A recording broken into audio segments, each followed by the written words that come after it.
tenemos que tener en cuenta las razones que propiciaron que emergiera esta nueva ola de psicoterapia. En este sentido, tenemos, tenemos que ver que existen dos, sobre todo, razones. Un desconocimiento de por qué eran muy exitosas las terapias cognitivo-conductuales, las terapias cognitivas actuales. Esto viene a colación un poco con la paradoja del pájaro dodo que Eysen explicaba y que Rogers después también explicó, en el sentido de entender que todas las terapias, digamos, pues eran buenas y todas las terapias eran importantes. Y generaban además buena respuesta por el paciente. Y después la cantidad de resultados de investigaciones que había sobre lenguaje y cognición, y que la perspectiva más analítica funcional, pues evidentemente dejaban fuera. Así que por eso eran las razones en las que emergió esta tercera ola de terapia de conducta, ¿verdad? Es muy importante que tengamos en cuenta las cosas que vamos a ir comentando. A veces nos repetiremos, pero es lógico porque las terapias de tercera generación inciden mucho en lo último, en los procedimientos y sobre todo en los paradigmas que vamos a ir comentando. Lo más importante es que no se centre en la eliminación o en el cambio, como los cognitivos, o en la alteración de lo que ellos llamaban, lo que se llamaban eventos privados, de los pensamientos, ¿verdad? No intentaban alterar o modificar la conducta, sino que se van a centrar, se van a focalizar en lo que es esa función psicológica de lo que sucede. Es decir, no es tanto cambiar pensamientos automáticos negativos, sino ver qué función psicológica ocurre cuando tenemos ese tipo de pensamiento. Y a través de la alteración de lo que verbalizamos, de la conducta verbal, ya muy importante en la época de Skinner, pues vamos a realizar esos cambios, adaptación a lo que nos sucede. Esos intentos de controlar los eventos más privados, los pensamientos, no es la solución del problema, comentan los terapeutas de tercera generación, sino que realmente es el problema en sí, o forma parte muy del problema. Vamos a ver los principios de la tercera generación, y son 4 en un principio. Buscan superar ese carácter más mecanicista, ¿verdad? Más del hombre mecánico que surgían tanto en la época del psicoanálisis como después en la época cognitiva y sobre todo cognitivo-conductual. Una perspectiva contextual y funcional en la que el contexto y la función que realiza esa conducta se le va a dar muchísima importancia al lugar donde se realiza, al contexto en el que pasa y por qué pasa y cuál es la función que tiene para el paciente. Se basa en el conductismo radical, en el que el análisis funcional de la conducta, que todos conocemos, el lenguaje, que lo incorporan con muchísima fuerza, con muchísima importancia, y los pensamientos se consideran también eventos más privados, no observables a la conducta y completamente privados. Recordáis que el cognitivo conductual pues intentaba darle más importancia a esos eventos privados. No buscan además modificar ese contenido privado, ese contenido del pensamiento, sino modificar la función que tiene para la persona, modificar en qué momento o por qué le afecta ese pensamiento, qué función tiene. Los objetivos generales los volvemos otra vez a comentar más o menos, pero ya más centrado en la terapia habla de un camino, ¿no? Un camino en el que se ayuda al paciente a entender, a darse cuenta de que tiene que aceptar el malestar, que el malestar va a estar ahí, que va a haber veces en las que se sienta malestar y que lo tiene que contextualizar sobre todo adecuadamente, ver exactamente dónde sucede y por qué sucede. Y además, qué efecto, qué función tiene para él ese malestar. Como veis, otro de los objetivos es tratar de que la existencia no esté estancada en el síntoma, sino que se recupere en sí la capacidad que tiene para que esas metas vitales que él siempre ha tenido, esos, como veremos después, esos valores personales, vuelvan a tener sentido y vuelva a gozar de una vida en la que no necesariamente no tengamos malestar, no se tiene por qué ser feliz siempre, sino que exista un malestar, pero que se sea capaz de sobrellevar o de entender en el contexto en el que existe. Dos grandes principios, vemos aquí, que son la aceptación y la activación. Estos dos son lo que más caracteriza a las terapias de tercera generación. Aceptación de los síntomas del malestar como algo normal en la vida. No podemos evitar el síntoma. Evitar el síntoma, evitar el sufrimiento, evitar el dolor, eso no nos ayuda. Hay que aceptarlos. Y luego una activación conductual. De hecho, hay una terapia de tercera generación que es la activación conductual de Jacobson. Una activación conductual hacia la persecución de objetivos valiosos en la vida y de los logros personales que tenemos. Se basa, como hemos dicho, en el paradigma contextual. Es muy importante que el comportamiento humano esté inmerso dentro de de una interacción, de un contexto, de una situación, y que además genere funcionalidad en la conducta de la persona y cómo le afecta en su función esa interacción con el contexto. Después el trastorno, si veis, no está dentro de la persona, sino que es la persona la que se encuentra en una situación problemática. Esto es muy importante, ¿eh? Esto es muy importante. Es muy importante la base filosófica de aquí, este paradigma contextual, ¿eh? El trastorno no está en la persona, sino que es la persona la que está en la situación problemática. De ahí que pueda así verla un poco desde fuera. Estos problemas de interaccionar con este contexto es lo que se entiende a partir de un contexto más histórico, o sea, de lo que siempre han sido los aprendizajes de la persona. El contextualismo funcional es otro de los paradigmas filosóficos en los que se basa el análisis conductual aplicado al conductismo radical, que es una de las bases de las terapias de tercera generación. Veis que la metáfora raíz es el acto en el contexto, es decir, pensamientos tienen una función dentro de un punto, de una contextual, de un escenario en el que se dan y que además son el foco de atención y no hay que considerarlo de manera patológica en términos absolutos como hacían las terapias cognitivo-conductuales o las terapias psicoanalíticas o humanistas o incluso las sistémicas. Es decir, no, el pensamiento tiene una función en el contexto y ese es el contexto en el que hay que poner el foco de atención. Esta sensibilidad al contexto y estas funciones del evento enfatizarán lo que son las estrategias de cambio contextual y sobre todo las experienciales, ¿eh? O sea, hay que experienciar, hay que tener experiencias y hay que cambiar el contexto en el que estamos y para eso se enseñan estrategias en la tercera generación a través de las terapias que ahora veremos. Se utiliza el pragmatismo, hay que ser muy pragmático en la comprensión y el análisis de esa naturaleza. Por supuesto, análisis funcional de la conducta, que veía en otra asignatura del máster, pero centrado sobre todo en lo que es la conducta verbal que antes no se tenía. Luego hay un seleccionismo en el que, al igual que en la evolución, las contingencias de reforzamiento en el contexto seleccionarán las respuestas que se darán o serán más probables. Esto es conductismo completo. Y luego la predicción e influencia que forman un único objetivo. Bien, aquí están las terapias de tercera generación contextuales más, digamos, más conocidas, ¿no? Es evidente que no nos va a dar tiempo a ver todas, pero aquí las tenemos. La aceptación y compromiso de Hayek, terapia dialéctica conductual de Linehan, el mindfulness, la psicoterapia analítico-funcional de Kohlberg con sus conductas CCR, la terapia metacognitiva de Wells, que se utiliza mucho también en TOC, y la activación conductual de Jacobson, muy utilizada en la depresión. Del mindfulness, si veis, se generan dos programas. El programa de reducción del estrés basado en mindfulness de Kabat-Zinn, que digamos que es el pionero, y luego un programa para la recaída de la depresión, sobre todo, que es la terapia cognitiva para la depresión basada en mindfulness de Sigal y colaboradores. Bien, nosotros por tema de tiempo vamos a ver solo aceptación y compromiso y terapia dialéctica conductual. El resto se podrán trabajar a partir de la lectura. ¿Qué tienen en común las terapias de tercera generación? Pues básicamente lo hemos venido comentando antes. Se basan en el conductismo radical, nuevamente analizan el comportamiento en su contexto, en la funcionalidad, no distinguen entre conducta observable y conducta privada, si son eventos internos, pero no los van a distinguir. Y los problemas psicológicos se basan en un origen socioverbal. Fijaros lo importante que le dan a lo verbal.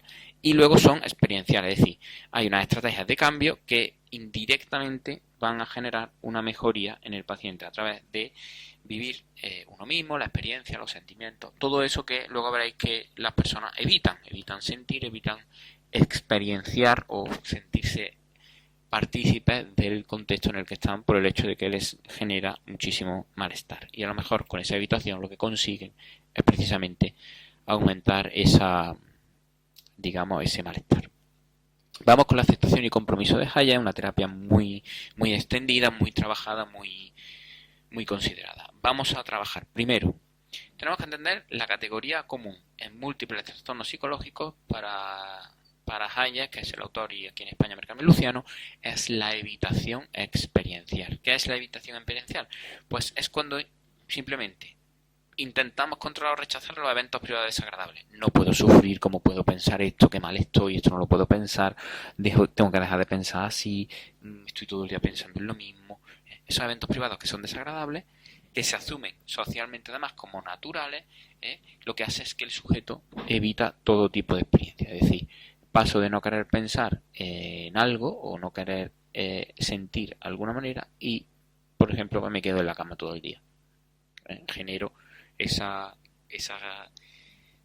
generalizo esa evitación de experiencia. Bien, los componentes de la terapia, que como veis aquí planteo en grande, no es una terapia estructurada, ahí están. Aceptación de los eventos más desagradables, es decir, hay que aceptarlos porque están ahí como tal y no los podemos evitar. Difusión cognitiva, eso implica que el lenguaje hay que distinguirlo de la realidad, no es lo mismo lo que nos decimos que lo que pensamos.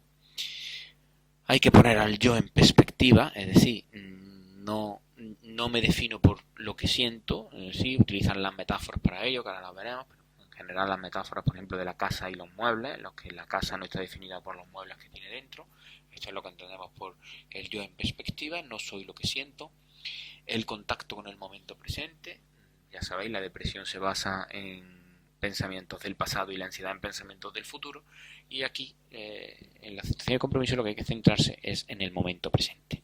Bien, identificarse con los valores personales que uno ya tiene y que normalmente son valores adecuados o metas en los que la persona tiene que centrarse y tiene que comprometerse, y la acción, comprometerse además a la acción, a funcionar, a estar presente en el contexto y a centrarse en el aquí y en el ahora dentro de un compromiso para realizarlo.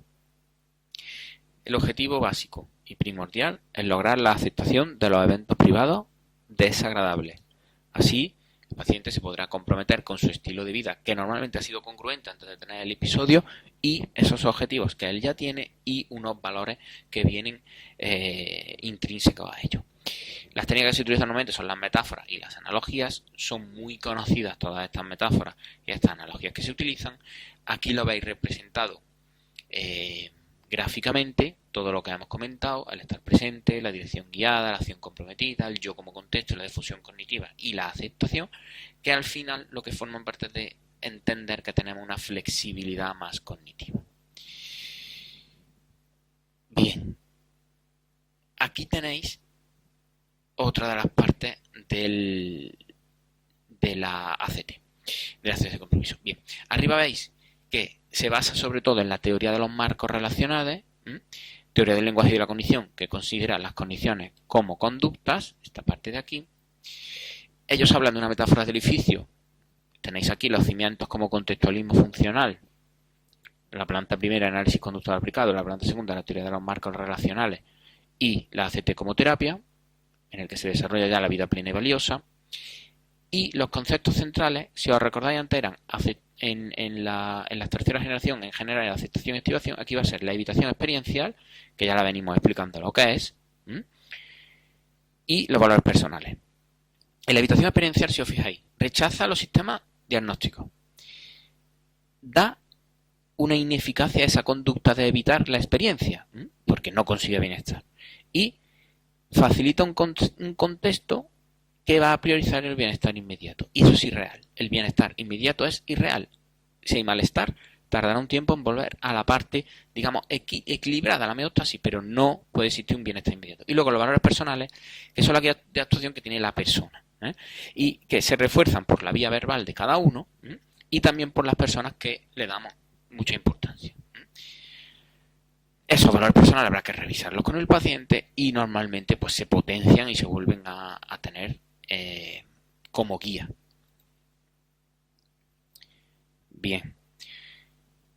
Como hemos dicho y habéis visto en el gráfico, el objetivo es producir una mayor flexibilidad psicológica, es decir, una habilidad para contactar más con el presente encaminado a los valores deseados y no a pensamientos o a eventos privados de tipo ansioso o que generen malestar o generen frustración, sino tener una mayor flexibilidad psicológica.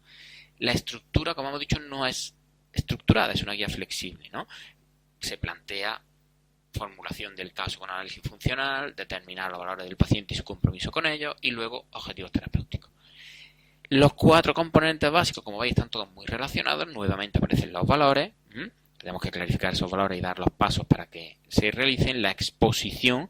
Exposición aquí no es como exposición a la fobia, en vivo, en imagen, no. Aquí esta exposición se refiere a la dirección en la que se elija es contactar con los eventos privados que más se temen, es decir, con lo que estoy evitando experiencialmente, es exponerme a ellos y estar con ellos y entenderlos y generar esa unión con ellos que realmente sepamos cómo desactivarlo después, ¿no? Que es lo siguiente, la desactivación de esa función y el distanciamiento. El pensamiento se responde en cuanto a su contenido, pero también se puede responder en cuanto a que solo es un pensamiento, no es la realidad. O no nos puede generar más malestar el pensamiento que el contexto, que la realidad. Y el fortalecimiento en la que hay que derribar ese poder de terapéutica de cambiar al cliente, sino que sería más bien el paciente el que tiene que generar su propia fortaleza. Bien, las metáforas. No podemos ver todas las metáforas, son muchas las que hay, cada vez van saliendo más, incluso hay metáforas en las que son los propios terapeutas los que los crean. Entonces, en ese sentido, lo que os comento es cómo se podrían crear metáforas. Entonces doy 4 opciones. Contiene elementos que han partido de los pacientes, es decir, podemos crear una metáfora de algún evento que genere en situaciones que sean del propio paciente. Poseen propiedades que no son arbitrarias, es decir, están relacionadas con las leyes físicas. No vale contar una metáfora del viento que viene y no, tiene que ser algo creíble. Tienen algo en común con el problema del cliente y el paciente tiene experiencia directa con esos contenidos que estamos incluyendo. Las paradojas es resaltar la contradicción entre la propiedad literal y funcional de las reglas de evitación. Por ejemplo, pues mañana seguro que me va a pasar algo malo. Y como me va a pasar algo malo, pues no voy a pasar por esta calle. Entonces es una gran contradicción. Eso. Porque literal y funcional esa regla de evitación no es muy sentido. Entonces cada vez que piensas que te va a pasar algo malo por la calle, que vas a evitar cada calle que hay en la ciudad, llegará a un punto en el que tendrás que marcharte. Ejercicios de exposición o experienciales a los eventos privados, pensamientos o situaciones en el propio contexto de la terapia, o sea, en terapia, y ahí tenéis sentimientos más dolorosos y situaciones más desagradables, y luego el contexto tiene que ir cambiando al más real del paciente. El uso del mindfulness, que cambia la relación con los pensamientos y sentimientos, cambia el contexto, desde uno en el que esté más fusionado con esos pensamientos, eventos personales negativos, eventos privados, a uno más de difusión, de alejamiento de esos pensamientos, de separarse un poco más de ellos, verlos desde fuera y aceptación de que están ahí y existen. El terapeuta debe ser un agente activo y además tener los principios de la ACT en el propio desarrollo personal. Esto es un poco psicoanalítico ya, recoge de ahí. Bien, cerramos la terapia de aceptación y compromiso. Recuerdo, sería bueno que mirarais las metáforas y las relacionaréis con los valores que hemos explicado antes, con los objetivos que se plantean, para que veáis cómo se explica al paciente pues el yo como contexto, la difusión cognitiva, la evitación experiencial, y ver un poco cómo se manejan esas metáforas en el paciente. Pero lo suyo, lo mejor sería que fuerais capaces, a partir del análisis funcional de la conducta del paciente, de crear sus propias metáforas, o las metáforas relacionadas para él. Bien, vamos con la terapia dialéctica conductual de Marshall Linehan. Bien, se ha trabajado sobre todo en el tema de terapia de trastorno límite de la personalidad, uno de los trastornos de la personalidad más prevalentes de los que existen, y se ha trabajado sobre todo aquí. Se está utilizando ahora ya en otros trastornos, en otros modelos, como es lógico, porque claro, se puede ir viendo que existe muchísima relación entre lo que ocurre en sobre todo la parte emocional del límite y lo que ocurre en otro tipo de trastorno. Bien. 5 áreas que son las que marcaba Linehan como más problemáticas: la disfunción emocional de los pacientes del límite, disfunción interpersonal, esas relaciones que ellos llevan al extremo, la comportamental, igual pasan de un extremo a otro grande, la cognitiva, también con grandes dicotomías y errores en el pensamiento, y las alteraciones de la propia identidad. Bien, ¿en qué se basa la terapia de Linehan? La terapia se basa en 3 aspectos. Unos aspectos biológicos, una vulnerabilidad emocional de la persona, un ambiente invalidante, un ambiente en la infancia, digamos, invalidante, que no validaba sus emociones o que no validaba sus cambios emocionales, su reconocimiento. Eso hace que se generara una disfunción del sistema de regulación emocional y a partir de ahí surgía esa inestabilidad que el individuo quería resolver y los intentos de solución pues son la fuente al final de esos problemas. Entonces recordamos, hay una funcionalidad, una vulnerabilidad emocional más biológica que se une a un ambiente invalidante normalmente de índole en la infancia con los padres, con la familia, con los familiares de apego, con las figuras de apego y genera una disfunción del sistema de regulación emocional. Bien, el objetivo fundamental que aquí se marca es regular esa emocionalidad y confiar y validar, ya que viene de un entorno invalidante, su experiencia. No se basa en sí en un manual, sino que se trabaja en una serie de jerarquías de metas terapéuticas, que empiezan desde lo primero, las conductas suicidas y parasuicidas, que son bastante paradigmáticas de los pacientes, de las pacientes con TLP, porque su mayoría son mujeres, y unas conductas en sí que interfieren en el curso de la terapia. Estas dos cosas se trabajan muchísimo. Y luego, en sí, las conductas ya que afectan más a la calidad de vida de las personas y a las habilidades del comportamiento. Como veis, el énfasis, lo más importante aquí que hacen es aceptación y validación de lo que sucede. Y desde ahí aparece el cambio. Estos son los dos principios generales que sigue la terapia dialéctica comportamental. Bien, es bastante complicada de entender. Es larga. Linehan tiene un manual muy interesante de tratamiento de límite de la personalidad y ahí es donde podéis ampliar todas estas cosas. Bien, sigue un tratamiento muy protocolizado. Con las pacientes de TLP hay que ir muy en corto siempre, con todo muy protocolizado. Tiene un manual de tratamiento y estandariza las intervenciones. Bien, recursos clínicos. Son bastante típicos, pero las estrategias cognitivo-conductual clásicas se utilizan: reestructuración cognitiva, solución de problemas, la exposición, el manejo de contingencia, etc. Se cultiva mucho la aceptación de la propia emoción y de los eventos privados internos. Se usa el mindfulness para estar en el tiempo presente y tener una relación con los pensamientos, con el contenido de los pensamientos, mucho más funcional, mucho más sana. Y las estrategias que se utilizan son de 5 tipos: dialécticas, de diálogo, componente esencial, que equilibra los intentos eso del cambio, intenta más aceptar que cambiar, validar las respuestas de la paciente en las más nucleares, las estrategias más nucleares, estilística, del estilo, el estilo comunicativo interpersonal que llevan a la terapia a buen término. Hay que saber manejarlo, hay que tener mucho cuidado con las habilidades aquí porque las pacientes son de índole problemático, son complejas de manejar. Entonces, estilo comunicativo interpersonal hay que saber utilizarlo. Luego, una gestión de casos, cómo debe actuar y responder el terapeuta en lo que está metido el paciente, en la red social que está, y la integradora, es decir, cómo integramos una personalidad que está prácticamente desintegrada y que está dividida sobre todo, no como si fuera una identidad disociativa, pero sí con errores y con digamos, con una falta de integración. Entonces, maneja las situaciones problemáticas con la relación terapéutica, con las conductas suicidas, con los problemas interpersonales, todo lo que pueda suceder en la terapia. Y además, estrategias de estructuración del tiempo de la terapia. Bien, se plantean dos tipos de terapia: la terapia individual y la terapia grupal. Se hacen ambas simultáneamente, son a la vez. Primero, en la individual, sesión 1 hora, una vez por semana. En la grupal, 2 horas y media, una vez por semana. Aquí, empezamos con la individual. Como hemos hablado, jerarquía de objetivos. No hay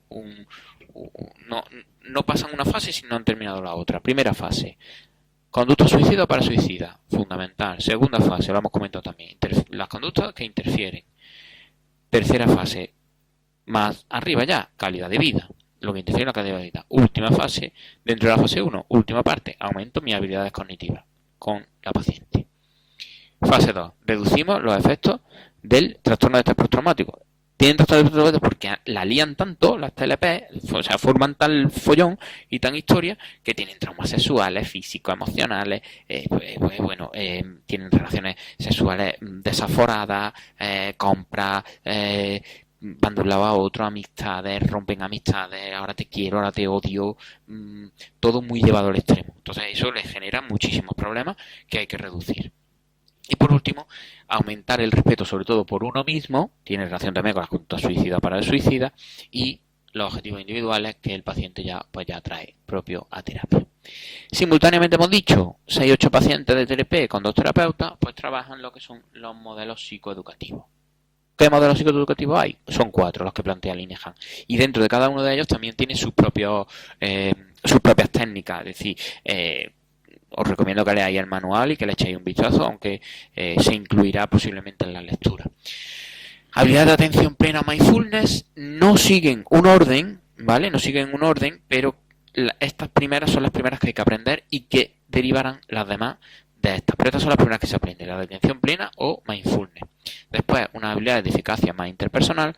Después, las habilidades de regulación emocional, de regularse emocionalmente. Y por último, las habilidades de tolerancia al malestar, porque son personas que les cuesta mucho tolerar esa incertidumbre, tolerar el malestar que sienten. Es importante que entendamos que son muy amplias las terapias, son con una base filosófica fuerte y cuesta explicarlas así en una clase tan corta. Entonces, os recomiendo que leáis las lecturas, os recomiendo que las leáis tranquilamente, que aprendáis bien las terapias como son, no tanto cómo es su base filosófica, que más o menos lo hemos explicado aquí, sino cómo es la aplicación, que es lo que más nos interesa, y cuáles son las técnicas que se utilizan en cada momento. Para cualquier cosa ya sabéis dónde me tenéis, en la plataforma, en el correo, y la iremos viendo durante la semana de la unidad 4. Así que ánimo y a darle duro a la terapia de tercera generación, que son las terapias que están más en boga y que nos hacen estar más al día en nuestra profesión.